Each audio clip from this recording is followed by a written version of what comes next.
नमस्कार। आज विधानसभार मौसुमी अधिवेशन आरंभ हो मात्र 7टी कार्य दिवस रही माल प्रसंग विरोधी हाथ रही किंतु विधानसभा किसी आलोचना हेनी। दुई प्रमुख विरोधी दल एबे एभली मूड्रे ही रही।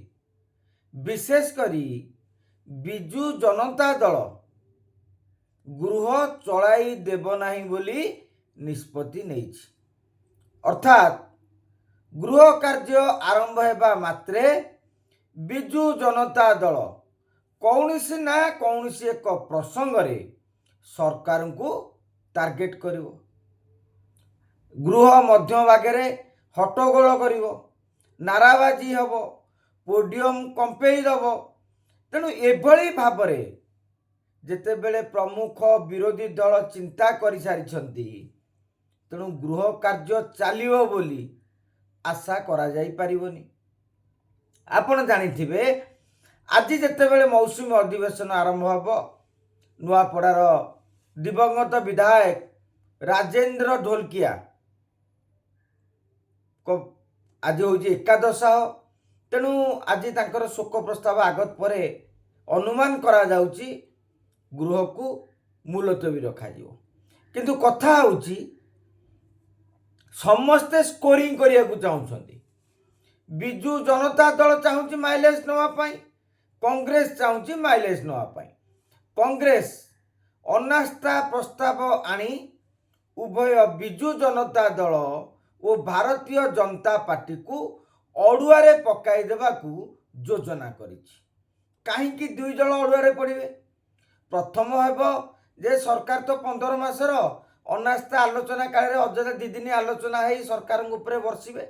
अवश्य भारतीय जनता पार्टी से बड़ी किसी टेंशन नहीं, किंतु कथा हेउची अनास्था प्रस्ताव सपक्ष रे ना विपक्ष रे। जदि अनास्था प्रस्ताव को गृह ग्रहण करे बिजु जनता दलर आभिमुख्य कौन रहिबो? आलोचना रे भाग नब ना नाई? जदि आलोचना रे भाग नब ताले भोटिंग बेले भाग नब ना अनुपस्थित रहिबो? जदि भाग न नब ताले बीजेपी की बीजेडी विरोध करने को चाहू ना बोली गोटे वार्ता जीवो। आउ जदि भोटिंग रे कांग्रेस सहित सहयोग करिवो ताले बीजेडी कांग्रेस एक बोली भारतीय जनता पार्टी वार्ता दब। माने राजनैतिक दृष्टिकोण कांग्रेस अनास्था गोटी चालना बीजेडी को अकल रे पकाई दब। जहाँ को लेकी शंख भवन रे अनुष्ठित जो विधायक दल बैठक बीजेडी सेते बेले भी यही कथा उठी थला जे अनास्था प्रसंग रे आमर आभिमुख्य कौन हम। अपर पक्षरे ए अधिवेशन को धोई देवा पाई बिजु जनता दलर नेता माने सर्वदलीय बैठक रे घोषणा करिसेंती।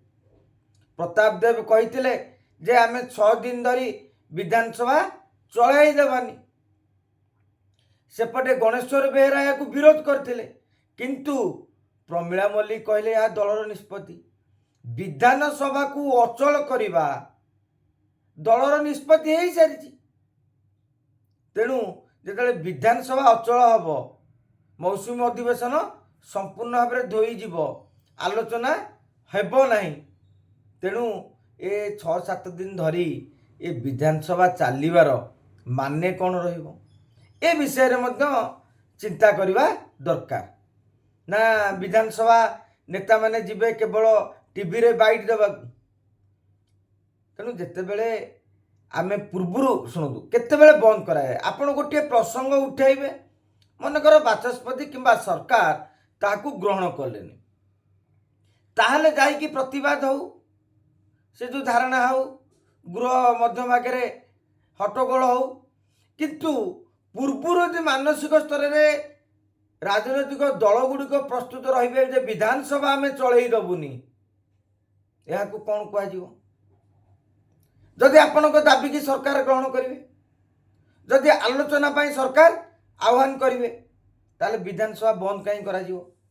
तेणु अनेक प्रश्न आम मन में उठा स्वाभाविक।